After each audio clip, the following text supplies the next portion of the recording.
नमस्कार मित्रों। द स्वदेश में आपका स्वागत है। यहाँ करते हैं हम लोग देश में हो रही राजनीति पर चर्चा।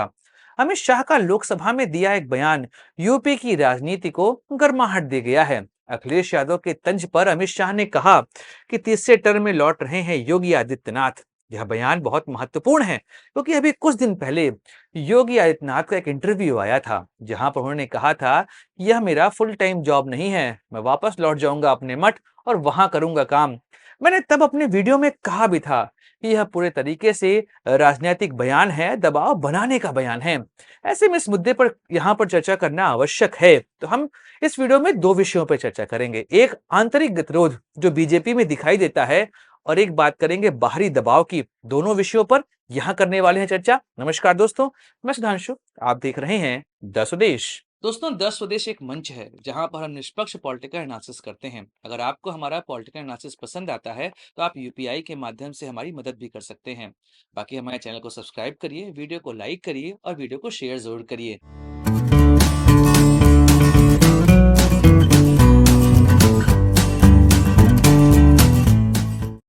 दोस्तों, योगी आदित्यनाथ वर्तमान समय में यूपी की राजनीति का सबसे बड़ा चेहरा, और अगर हम भाजपा की बात करें तो नरेंद्र मोदी अमित शाह के बराबर आने वाला चेहरा इस समय वो बन चुके हैं। खासकर अपने बयान बटोगे तो कटोगे के बाद से जैसी उनकी मांग पूरे भारत में बढ़ी है, वह साफ दर्शा रहा है कि इस समय बीजेपी का नेतृत्व भी उनके दबाव के आगे घुटने टेकता दिखाई दे रहा है।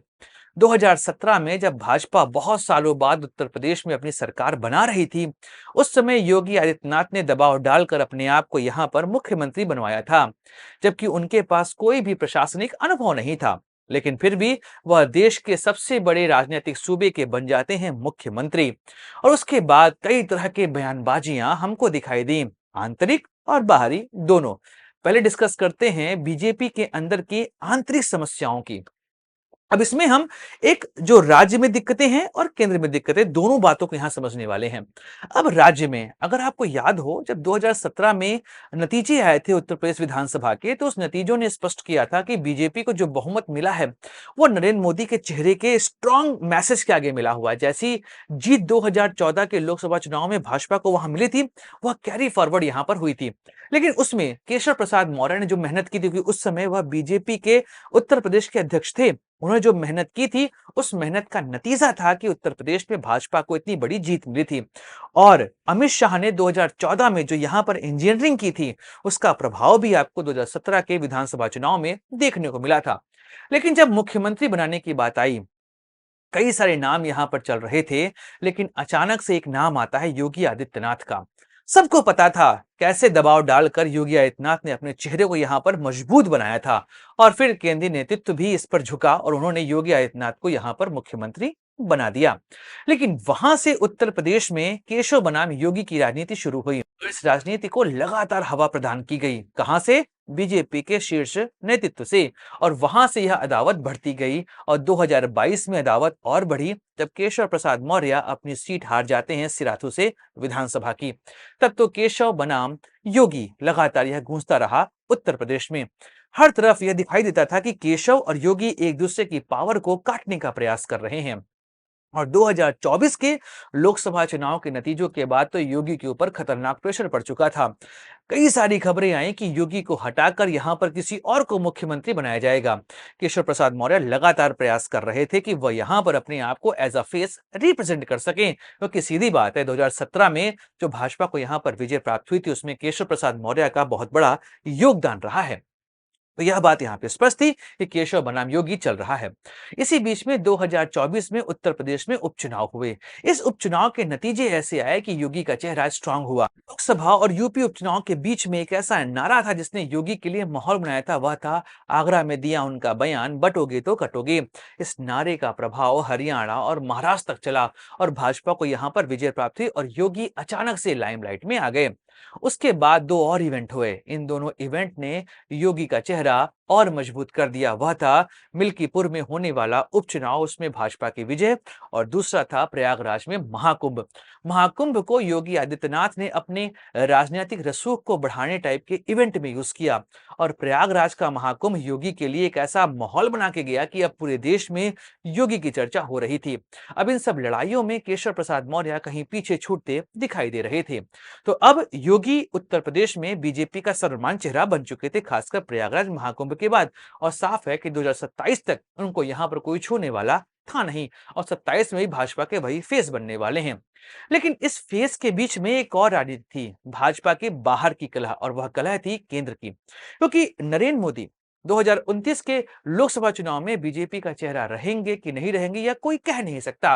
क्योंकि नरेंद्र मोदी की राजनीति को जो भी जानते हैं वो यह बात समझ सकते हैं कि मोदी को पता है किस समय कौन सा काम करना है, कौन सा काम नहीं करना। तो 29 के बारे में अभी कहना आसान नहीं है, उस समय तक वैसे भी वो लगभग 80 साल के हो चुके रहेंगे, और उनके उत्तराधिकार के लिए बहुत सारे लोगों के नाम चल रहे हैं। अब मोदी अमित शाह की जोड़ी है तो फेमस है, तो ऐसे में सेकंड नंबर पे हैं अमित शाह। तो अब बात यह आई कि मोदी के बाद कौन? तो सीधी बात है, मोदी अमित शाह में अगर शाह का नाम आना ही है यहाँ पर, तो शाह का नाम आने लगा। लेकिन पिछले 2 सालों में अचानक से शाह को बाईपास कर योगी बन चुके हैं बीजेपी के दूसरे सबसे तेज तर्रार चेहरे या सबसे पॉपुलर चेहरे। तो ऐसे में बात स्पष्ट है कि शाह को एक मुकाबला यहाँ पर मिल चुका था योगी आदित्यनाथ के रूप में। तो अब यहाँ पर भी इस मैटर को सॉल्व करना था, और इस मैटर में भी बात आरएसएस की निकल आ रही है कि आरएसएस कहीं ना कहीं योगी को समर्थन देता यहाँ पर दिखाई दे रहा है। क्योंकि अगर मथुरा में आरएसएस का सम्मेलन आपको याद हो, तो वहां पर योगी को समर्थन दिया था आरएसएस ने, उनके बयान को भी इंडोर्स किया था। तो अमित शाह और योगी के बीच में यहाँ पर मुकाबला चल रहा था। इस वजह से आपको दिखाई भी दे रहा होगा कि केशव प्रसाद मौर्य की शक्तियों को लगातार बढ़ाने का प्रयास केंद्र से हो रहा था। लेकिन अब यह बात स्पष्ट हो गई थी, खासकर नागपुर में जब मीटिंग हुई आरएसएस और मोदी की, उसके बाद जो नतीजे आए उसमें यह था कि अब योगी को उत्तर प्रदेश से नहीं हटाना है, वहां पर योगी को हमें स्टेबल रखना है। क्योंकि उत्तर प्रदेश में हिंदुत्व के चेहरे को किसी ने स्ट्रांग किया है तो वह योगी आदित्यनाथ हैं। तो अब बात स्पष्ट है कि जब आरएसएस से संदेश आ गया है तो अब कोई इसकी खिलाफत करते यहां पर दिखाई नहीं देगा। तो अमित शाह का यह स्टेटमेंट एक तरीके से यह साबित कर रहा है कि अब चाहे राज्य की राजनीति हो और चाहे केंद्र की राजनीति हो, अब योगी आदित्यनाथ के चेहरे को 2027 तक कोई यहां हिला सकता नहीं है। योगी को अपने मठ में जाने की आवश्यकता नहीं पड़ने वाली, और अगर योगी आदित्यनाथ 2027 का चुनाव यहां पर जीत जाते हैं तो 2029 की दावेदारी उनकी और मजबूत हो जाएगी, और योगी केंद्र में भी जा सकते हैं। प्रधानमंत्री बनेंगे नहीं, यह अलग खबर है, लेकिन योगी आदित्यनाथ सेंटर जरूर जाएंगे अगर 27 का चुनाव वह जीतते हैं। 29 के चुनाव में उनकी भूमिका आपको बहुत स्ट्रांग यहाँ पर देखने को मिलने वाली है। यह तो थी आंतरिक अर्थात पारिवारिक जो यहाँ पर बातें चल रही थी। अब बात करते हैं बाहरी विरोधियों की। जी हाँ, अगर आपको याद होगा बयान अरविंद केजरीवाल का कि मोदी होने वाले हैं 75 साल के, अमित शाह बनेंगे मुख्यमंत्री, ऐसे में अमित शाह योगी को हटाकर बना देंगे यहाँ पर किसी और को मुख्यमंत्री। तो अब बात यह है कि आप क्यों जिताएंगे मोदी को, क्योंकि यहाँ पर अमित शाह बनेंगे मुख्यमंत्री और यूपी वालों तुम्हारा मुख्यमंत्री तुमसे छीन लिया जाएगा। यह बयान बहुत ही सोच समझ के दिया गया था। एक तरीके से अमित शाह और योगी के बीच में जो खटास की बात बाहर आ रही थी उसको बढ़ाने वाली बात ही थी। और अखिलेश यादव लगातार इस मुद्दे पर योगी आदित्यनाथ पर हावी दिखाई दे रहे थे कि केंद्रीय नेतृत्व योगी आदित्यनाथ को यहाँ पर समर्थन नहीं कर रहा है। ऐसे उन्होंने कह भी दिया था कि जब एक मुख्यमंत्री अपने आप को पार्ट टाइम मान रहा है तो उसको वापस भेज दिया जाए, यहाँ पर वह राजनीति क्यों कर रहा है। यह सब मुद्दे लगातार उठ रहे थे राजनीति में।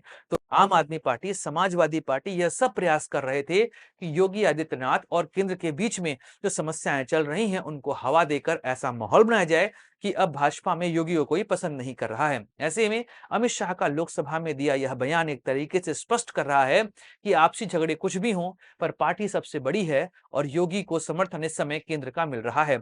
इसका मतलब स्पष्ट है कि 27 का चुनाव पूरे तौर पर योगी आदित्यनाथ के चेहरे पर ही लड़ा जाएगा, और केशव प्रसाद मौर्य का भी चैप्टर यहां से समाप्त होता है। अगर योगी केंद्र में गए तो केशव प्रसाद मौर्य उत्तर प्रदेश में बन जाएंगे मुख्यमंत्री, अन्यथा अभी वह उप मुख्यमंत्री हैं और उसी पद पर यहाँ पर वह विराजमान रहने वाले हैं। तो अमित शाह का यह स्टेटमेंट एक तरीके से उत्तर प्रदेश की राजनीति को स्थायी कर गया है।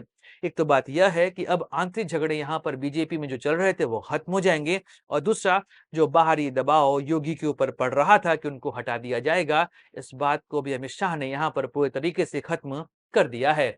दोस्तों, यह थी पूरी चर्चा इस विषय पर। बाकी हम लोग तो चर्चा करते रहेंगे देश में हो रही राजनीति पर। मिलेंगे अगली वीडियो में, चर्चा करेंगे किसी और राजनीतिक मुद्दे की। अपने दोस्त सुधांशु को दीजिए इजाजत। Like share subscribe the channel. जय हिंद, वंदे मातरम, भारत माता की जय।